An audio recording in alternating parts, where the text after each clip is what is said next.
آپ نے اس کو جہاد سمجھنا ہے، کیونکہ یہ جنگ ہے آپ کی اس قوم کی حقیقی آزادی کی۔ ہم نے اس وقت صحیح معنی میں اس وقت کا مقابلہ نہ کیا جو ہمارے اوپر بیرونی سازش کے تحت جو ہمارے اوپر آ گیا ہے۔ تو میں آج آپ سب کو اور وکلا کو خاص طور پہ یہ کہنا چاہتا ہوں کہ ہماری آنے والی نسلیں ہمیں معاف نہیں کریں گی۔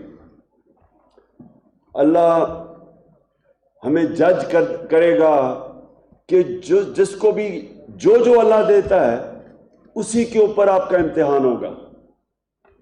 ایک غریب آدمی کا، ایک جو کہ صرف سارا دن کما کے اپنے بیوی بچوں کے پیٹ پالتا ہے، اس کا بڑا ہمارے مقابلے میں کم امتحان ہے۔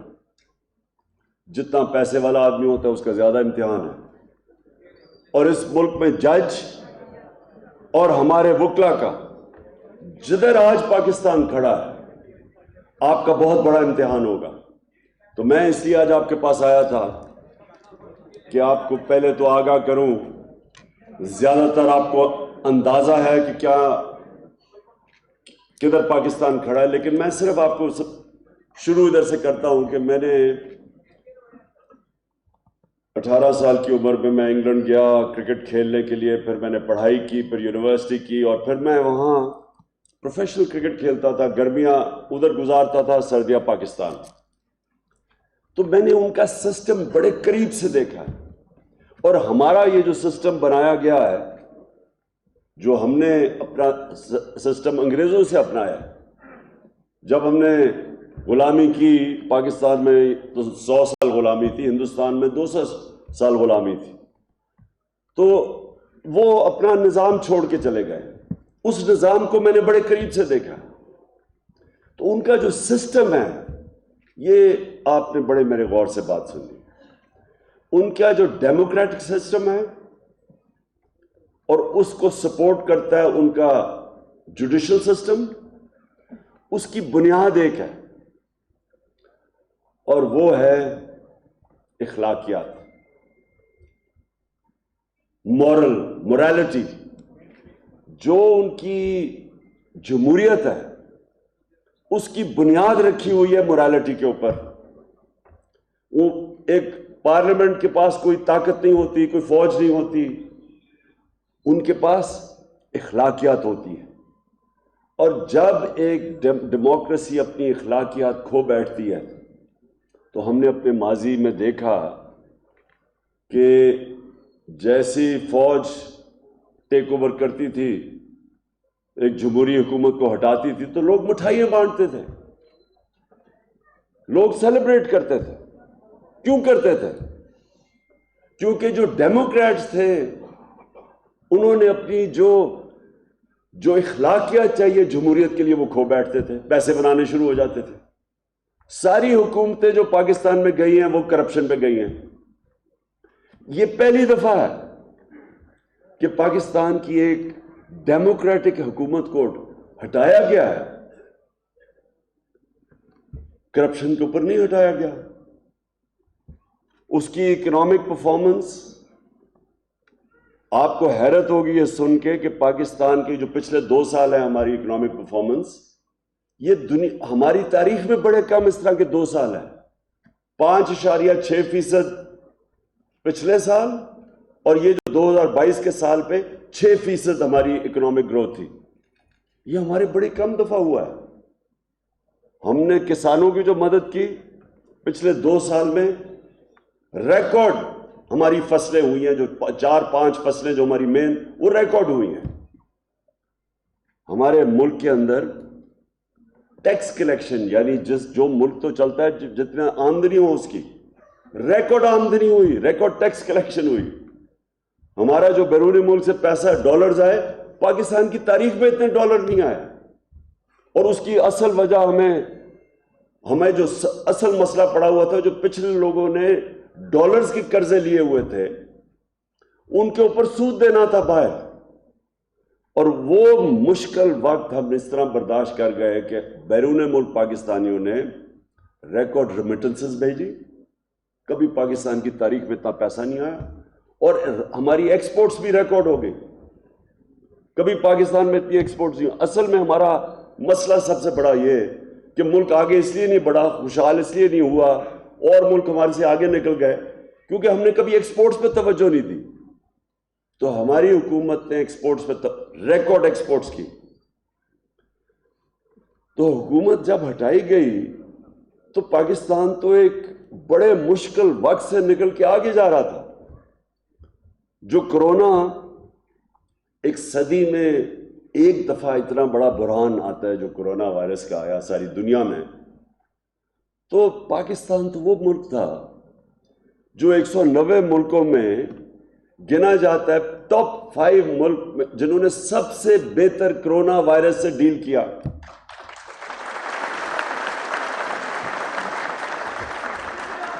یہ ہم نہیں کہہ رہے, ایک منٹ ابھی نہیں, ہم نہیں یہ کہہ رہے.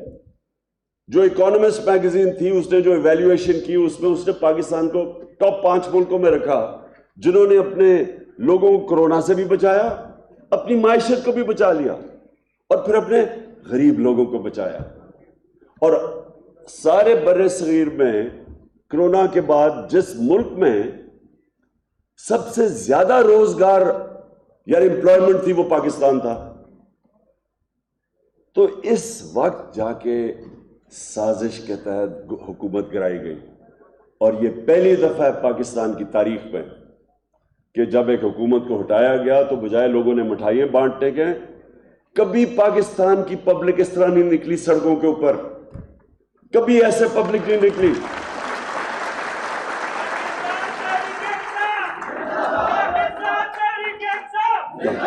اور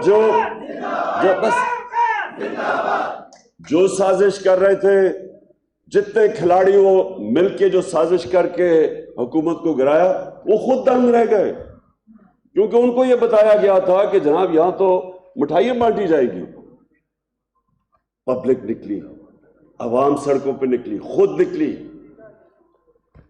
تو میں آپ کے پاس اس لیے آج آیا ہوں کہ دیکھیں, ایک حکومت کے اوپر سازش ہوتی ہے, جو مراسلہ, جو سائفر, جو ہمارا امبیسڈر بھیجتا ہے واشنگٹن سے ہمیں, جس کے اندر واضح لکھا ہوا ہے کہ وہ امریکن ڈونلڈ لو, ان کا کوئی انڈر سیکرٹری یا اسٹیٹ کچھ آفیشل, دھمکی دیتا ہے کہ عمران خان کو اگر آپ نہیں ہٹاؤ گے تو پاکستان کو مشکلات کا سامنا کرنا پڑے گا.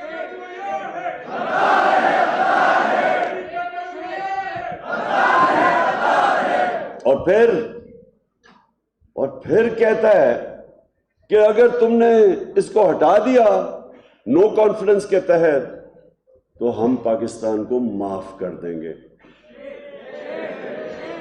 تو یہ میں اب ادھر سے میں آپ سب کے سامنے اس لیے یہ کہتا ہوں کہ میں نے تو دنیا دیکھی ہوئی ہے, میں جو انگلینڈ برٹش سسٹم سارا دیکھا ہوا ہے, میں تو وہاں جانتا ہوں کہ ان کی کیا ملکوں کی فارن پالیسی کیا ہوتی ہے. کسی ملک کی جرت ہے کہ آفیشیل میٹنگ تھی, یہ ان آفیشیل میٹنگ نہیں تھی, نوٹ ٹیکر سے دونوں طرف منٹس تھے. جو مراسلہ ہے وہ آفیشیل میٹنگ کا ہے. تو جب میں وہ دیکھتا ہوں تو آپ سوچیں کہ میں دیکھ رہا ہوں کہ پرائم منسٹر تو میں ہوں, چیف ایگزیکٹو تو ملک کا میں ہوں, تو یہ کس کو کہہ رہا ہے کہ اس عمران خان کو ہٹا دو؟ تو بہرحال میں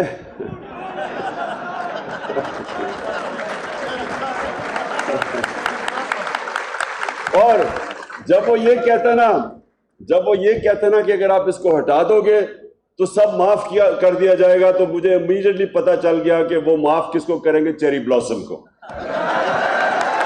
کیونکہ چیری بلاسم نے تو وہی کرنا ہے جو ہمیشہ یہاں کیا گیا ہے.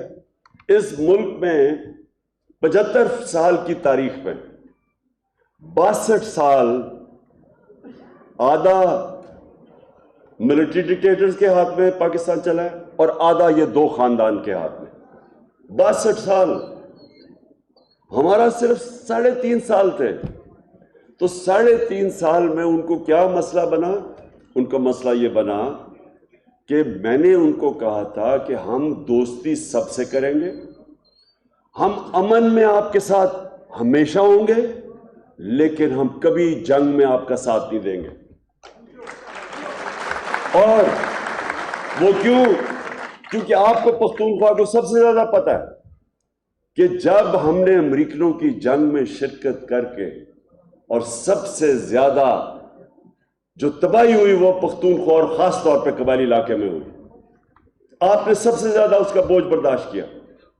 پشاور کے اندر لوگ اسلام آباد جا رہے تھے, یہاں ایک ہی بزنس چل رہی تھی کہ لوگوں کو اغوا کر کے پیسے بنانا. آپ کو سب کو پتہ ہے کہ کیا ہو رہا تھا, بم دھماکے, سوسائڈ اٹیکس. تو کیا وجہ تھی؟ کیوں ہم اس میں شامل ہوئے؟ میں بار بار یہ پوچھتا رہا کہ یہ ہماری جنگ نہیں تھی, 9/11 سے ہمارا کیا تعلق تھا؟ لیکن دھمکی آئی تب بھی, جنرل مشرف کو دھمکی آئی وہاں سے. رچرڈ آرمٹیج ان کو کہتا انگریزی میں, we will bomb you into stone age. ہم آپ کو, اگر آپ نے ہمارا نہ مدد کی تو ہم آپ سے یہ کر دیں گے. اور مجھے یہ بھی افسوس سے کہنا پڑتا ہے کہ ہمارا جو اس وقت سربراہ تھا اس میں اتنی جرت نہیں تھی کھڑا ہونے کی اور کہے کہ میں کیوں آپ کی جنگ میں شامل ہوں, میری تو ذمہ داری میری قوم ہے.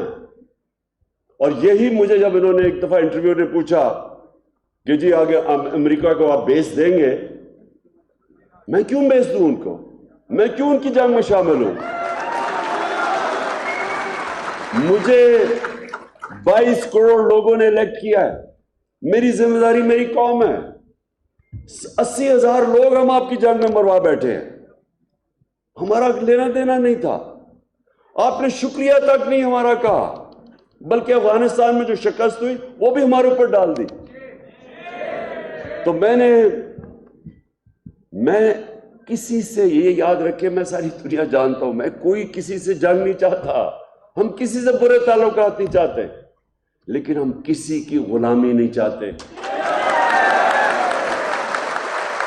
اور اب آپ کو پتہ چلنا چاہیے کہ غلامی کی آپ کو کتنی بڑی قیمت اٹھانی پڑی. پہلے ایک منٹ, ابھی نہیں.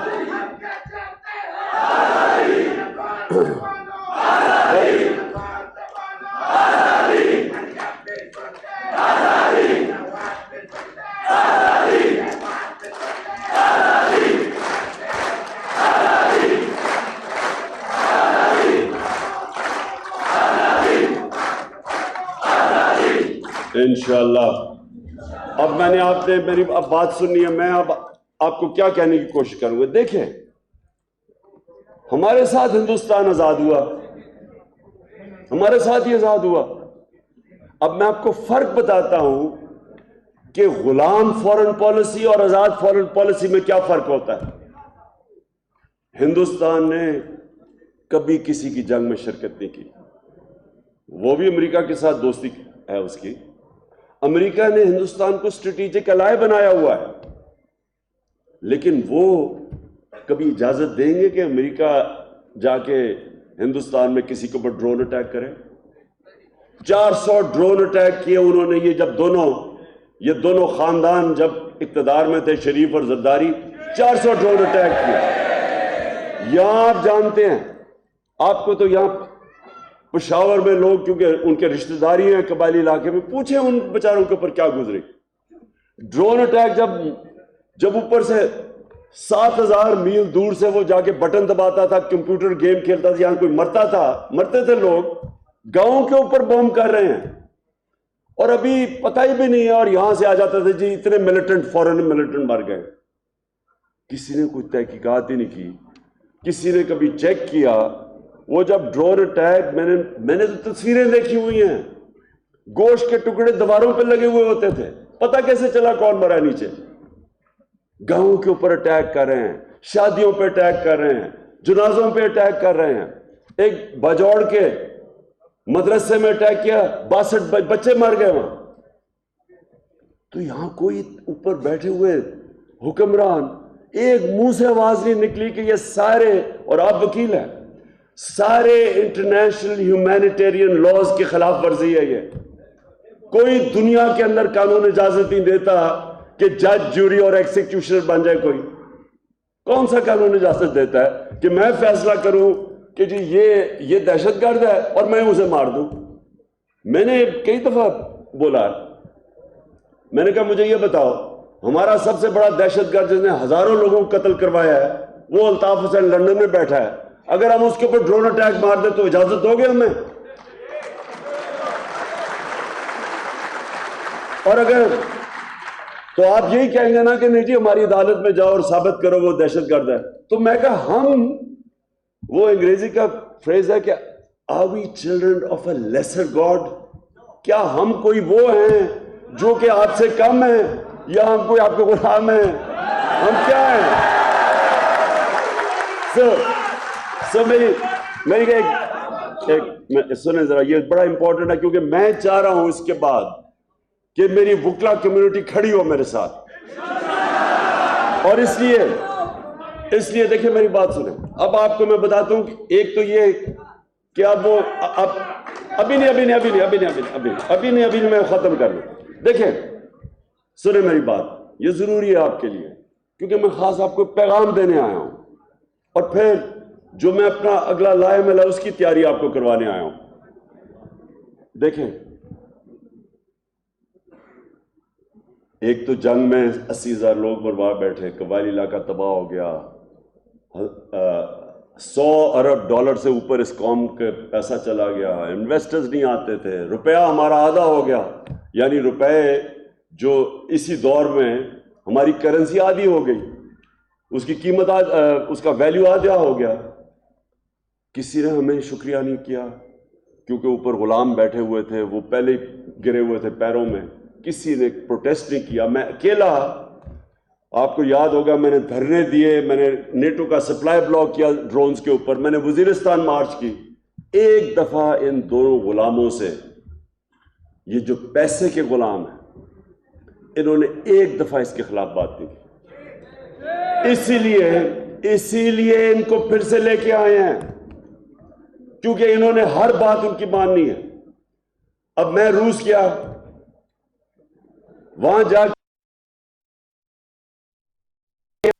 تیل دینے کے لیے تیار تھے، 20% کم ان سے گندم لینی تھی کیونکہ ہمیں 30 لاکھ ٹن گندم اور لینی ہے.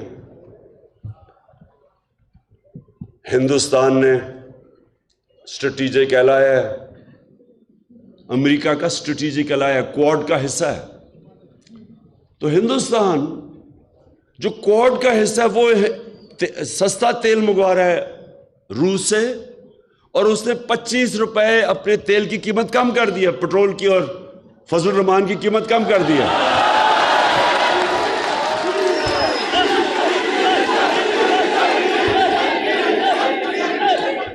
اور ہم نے 30 روپے ڈیزل اور فضل کی قیمت اوپر کر دی ہے. اب خود سوچیں، یہ ہے ایک قوم کو غلامی کا نقصان. آپ اپنی عوام کے لیے فیصلے نہیں کرتے، آپ کسی اور کو خوش کرنے کے لیے فیصلے کرتے ہیں. اس لیے یہ بڑا ضروری ہے آپ کے لیے کہ آج آپ ایک ڈیفائننگ مومنٹ پہ بیٹھے ہیں. سازش کر کے وہ اپنے لوگ اوپر لا کے بٹھا دیے ہیں. اب وہ اوپر آ کے بیٹھے ہیں، عوام ان کے ساتھ نہیں ہے. الیکشن کرواتے ہیں وہ ڈرتے ہیں، عوام کے اندر وہ جاتے ہیں تو ان کو چور اور غدار کے نعرے لگ جاتے ہیں. مدینہ میں اگر نعرے لگے ہمارا کیا قصور تھا؟ ہمیں تو پتہ ہی نہیں تھا کہ کیا ہو رہا ہے. ہم نے تو شب دعا کی ہوئی تھی اس دن رات کو، ہمیں تو سوشل میڈیا میں پتہ چلا کہ ان کو وہاں نعرے لگ گئے ہیں. یعنی اس سے بھی زیادہ اللہ کی کیا لعنت ہوگی کہ آپ کو مدینہ میں آپ کو لوگوں نے نعرے لگا دیے اور ایف آئی آر ہمارے پہ کٹوا دی انہوں نے. کیونکہ یہ اچھا سنیں، آپ دیکھیں، سب سے پہلے یہ جو اگلا وقت ہے اب آپ کے لیے سمجھنے والا. دیکھیں جو پاکستان کا نعرہ تھا نا، پاکستان کا مطلب کیا؟ لا الہ الا اللہ کو خدا کے واسطے سمجھیں. میں کئی دفعہ حیران کہ لوگوں کو کلمہ پڑھتے ہیں اور پھر جا کے کبھی پیسے کے بت کی پوجا کرتے ہیں، اور جو سب سے خوفناک بت ہے وہ ہے ہی خوف کا بت. جب آپ ڈر جاتے ہیں، جب آپ کسی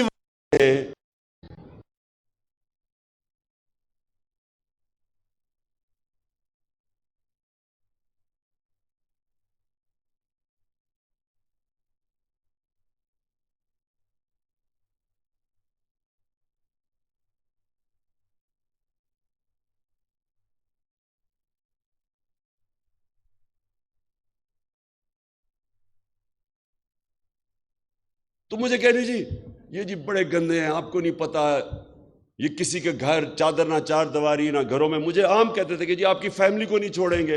انہوں نے تو بے نظیر اور اس کی والدہ کی بری تصویریں انہوں نے لاہور کے اوپر پھینکی ہوئی ہیں. یہ تو رکتے کسی چیز پہ نہیں ہے، اور اس میں کوئی شک نہیں. ان سے زیادہ غلیظ اور گھٹیا لوگ میں نے کبھی زندگی میں نہیں ملا جتنے یہ خاندان ہے، یہ شریف خاندان، اوپر سے لے کے نیچے.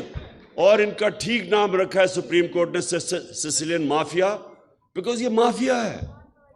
یہ یا خریدتا ہے لوگوں کو اور یا پھر لوگوں کو ایلیمنیٹ کرتا ہے، جو مافیا کرتا ہے. مافیا کے دو طریقے ہیں نا، یا لوگوں کو خرید لیتا ہے یا ان کو ختم کرتا ہے.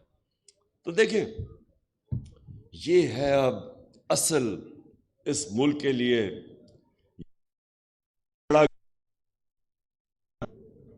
اب اس کے صرف خوف سے اب آپ کو ڈرائے گا، خوف سے آپ کو غلام بنائے گا. 4000 انگریزوں نے سارے بر صغیر کے اوپر حکومت کی.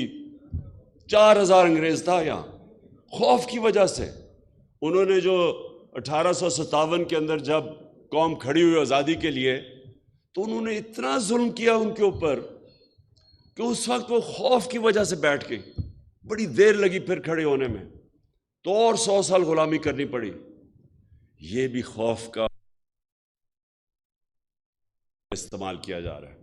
یہ جو پیچھے شارٹس ہیں لوگوں کے آپ دیکھ رہے ہیں، میں نے آپ کے ساتھ وکلا کے ساتھ میں نے مشرف کے جو وکلا تحریک جو آزاد عدلیہ کی تحریک تھی، اس میں میں نے شرکت کی پوری. مجھے جیل میں بھی ڈالا گیا 8 دن. میں آپ کو یقین سے کہتا ہوں کہ کسی وہ قریب بھی نہیں آتی جو بربریت انہوں نے کی ہے، جو ظلم انہوں نے کیا ہے. مشرف کی ڈکٹیٹرشپ میں جب وہ تحریک چل رہی تھی، میں نے نہیں یہ دیکھا اس طرح انہوں نے گھروں میں عورتوں سے جو انہوں نے کیا ہے. اور چلے آپ عورت پولیس کو عورتوں کو ہینڈل کریں، مرد پولیس والے تو آہستہ آہستہ ہمارے پاس مٹیریل آتا جا رہا ہے. ہمیں تو شروع میں خود نہیں پتا تھا کہ کوئی بھی اتنا نیچا گر سکتا ہے. تو انہوں نے لوگوں کو مارا، ٹیئر گیس شیلنگ کی. انہوں نے 35,000 ٹیئر گیس شیلز استعمال کیے. ان میں ایسے شیلز تھے، اور ہمارے پاس ہیں وہ شیل جو کبھی بھی آپ نہیں استعمال کرتے اپنے شہریوں کے اوپر، وہ دہشت گردوں کے اوپر استعمال ہوتے ہیں. انہوں نے وہ شیل استعمال کیے. تو محمود خان نے جو بات کی کہ بالکل ان کو ان کے اوپر کیس سپریم کورٹ میں بھی جانا چاہیے، کیس کرنا چاہیے. یہ ایک تو یہ رانا ثناءاللہ قاتل، کیونکہ اس نے 22 قتل کیے ہوئے ہیں.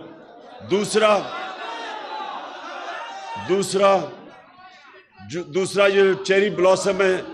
اور جتنا ایک اور چیز سن لے، جتنا بزدل آدمی ہوتا ہے اتنا ہی ظالم ہوتا ہے. یہ میری زندگی کا یہ شہباز شریف نے 97 اور 98 کے بیچ میں کوئی ریکارڈ لوگ مروائے تھے پولیس مقابلے میں. ایک عابد باکسر تھا ڈی ایس پی جو بھاگا ہوا تھا، اس نے پوری ڈیٹیلز دی ہے کہ کس طرح آرڈر کرتا تھا پولیس مقابلے میں لوگوں کو مارنے کا. یہ جو طاقتور دیکھتا ہے اس کے بوٹ پالش کرتا ہے، اور جو کمزور ہوتا ہے اس کے اوپر یہ کچل دیتا ہے. یہ ایک بزدل آدمی کی نشانی ہے.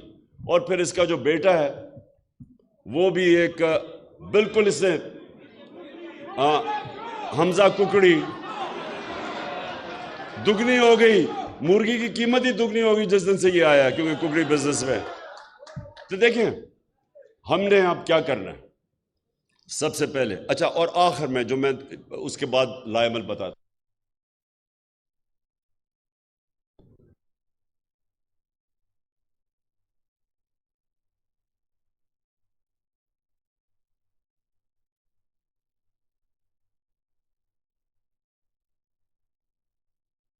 سے پہلے بڑی قومیں تباہ ہوئی جو طاقت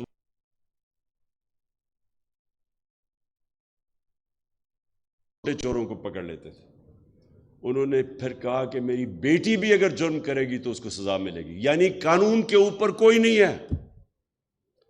اب یہ جو آپ ذہن میں ڈال لیں کہ جب تک رول آف لا نہیں ہے ایک ملک آگے نہیں بڑھ سکتا۔ میں پھر سے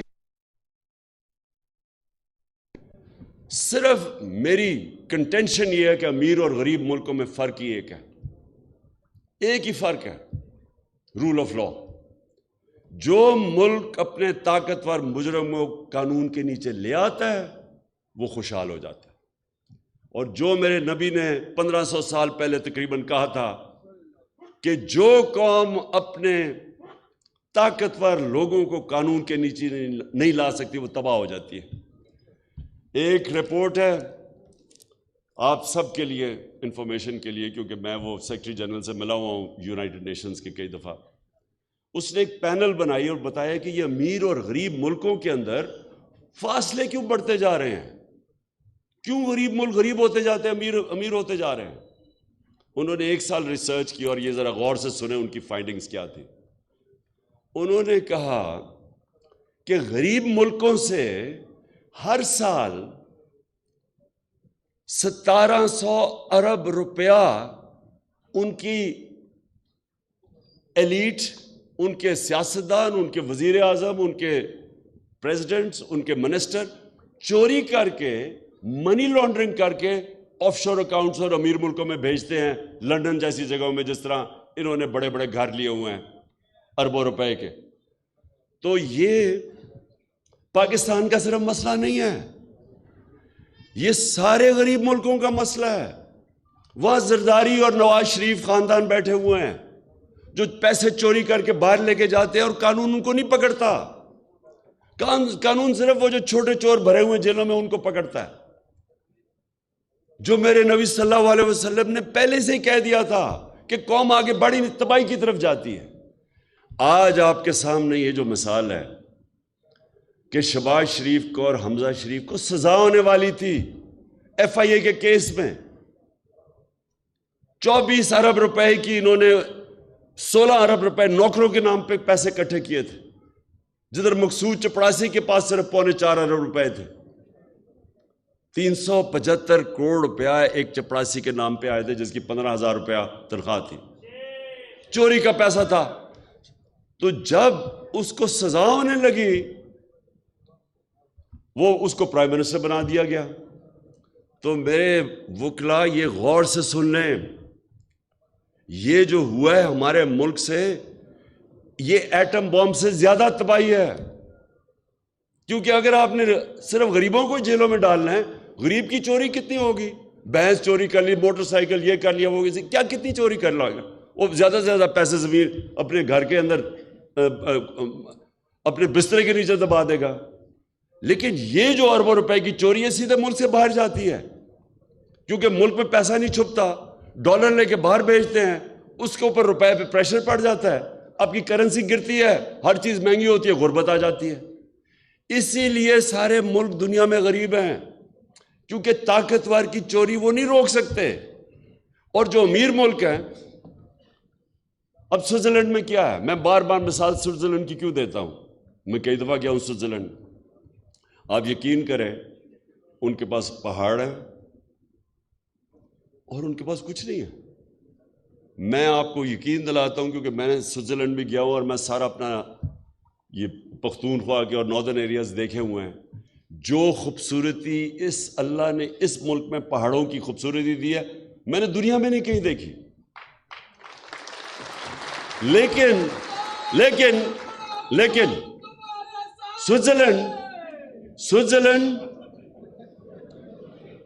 سوئٹزرلینڈ کے اندر 99.9% رول آف لا ہے. جو رول آف لا انڈیکس ہے یعنی کہ قانون کی بالادستی 99.9% ہے.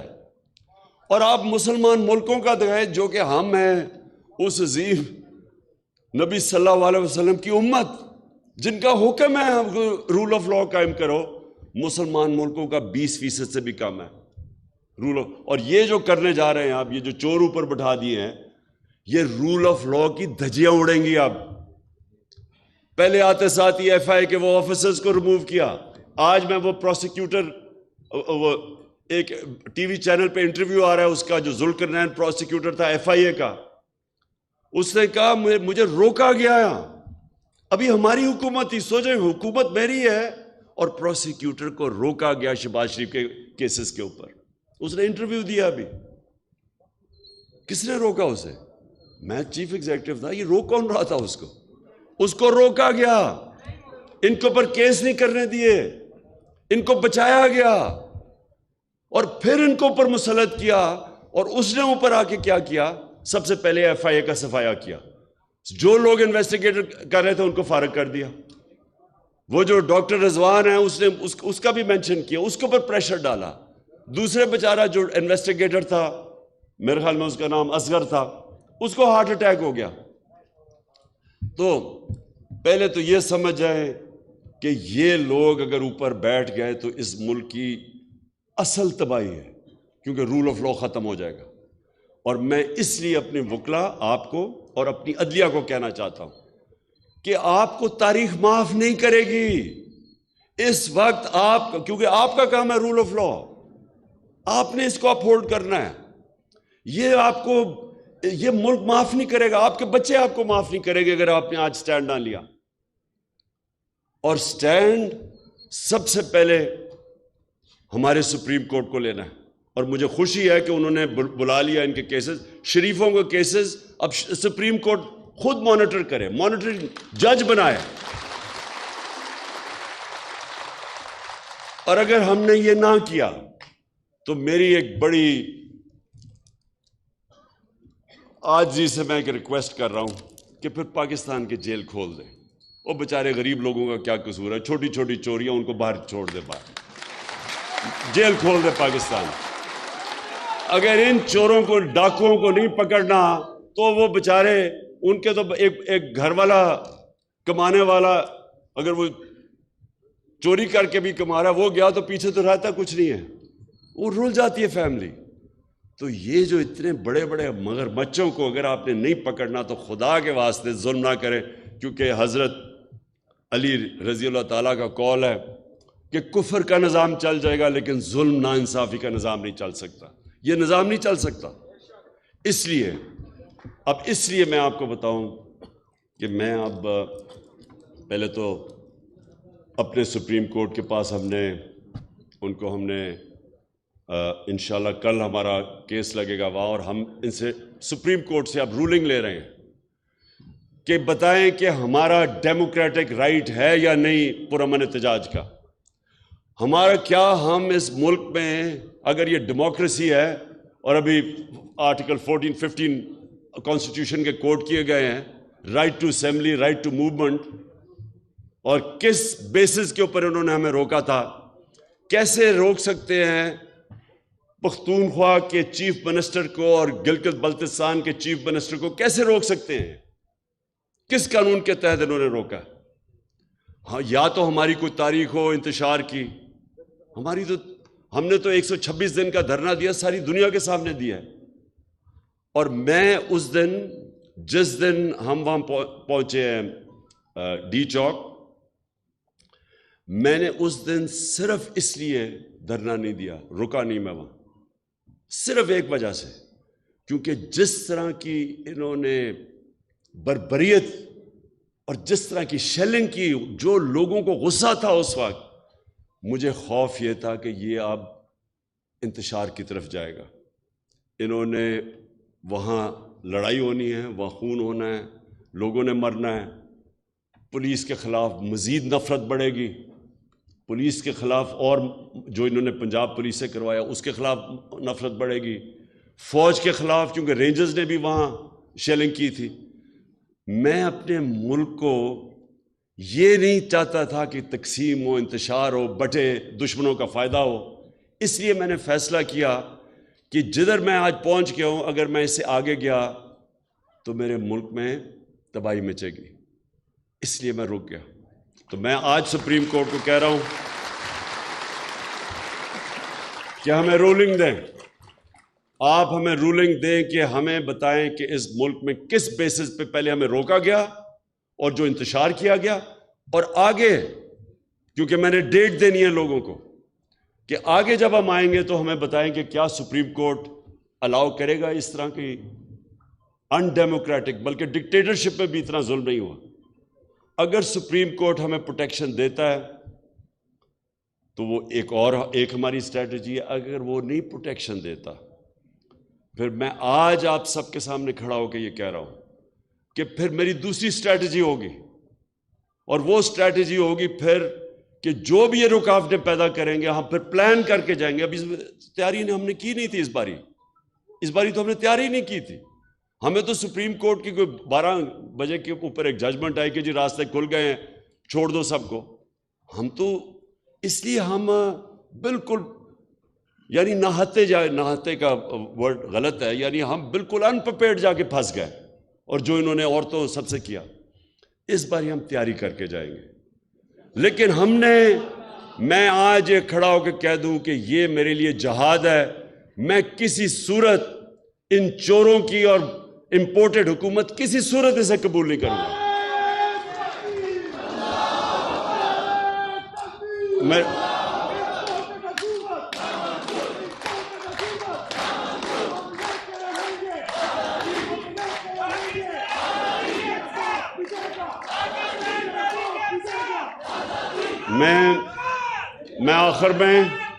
آخر میں ایک چیز ضرور کہنا چاہتا ہوں کہ جو اس وقت ہو رہا ہے لاہور ہائی کورٹ میں، جو پنجاب کی حکومت میں ہو رہا ہے، میں اپنے عدالتوں کو کہتا ہوں کہ یہ بالکل انکانسٹیٹیوشنل ہے۔ بچانے کی کوشش کی جا رہی ہے ایک چیف منسٹر کو جو میجورٹی کھو بیٹھا ہے جب وہ ڈسکوالیفائی ہوا تھا، اور الیکشن کمیشن کو۔ یہ ساری قوم آپ کی طرف دیکھ رہی ہے، لوگ انصاف چاہتے ہیں، لوگ چاہتے ہیں کہ پنجاب کے اندر یہ جو آپ نے یہ حمزہ ککڑی کو بٹھایا ہوا ہے اس کو ہٹایا جائے، رولنگ دیں، ڈسکوالیفائی کریں، اور ایک ہی طریقہ اس ملک کو اس بحران سے نکالنے کا فری اینڈ فیئر الیکشنز کروائیں پاکستان۔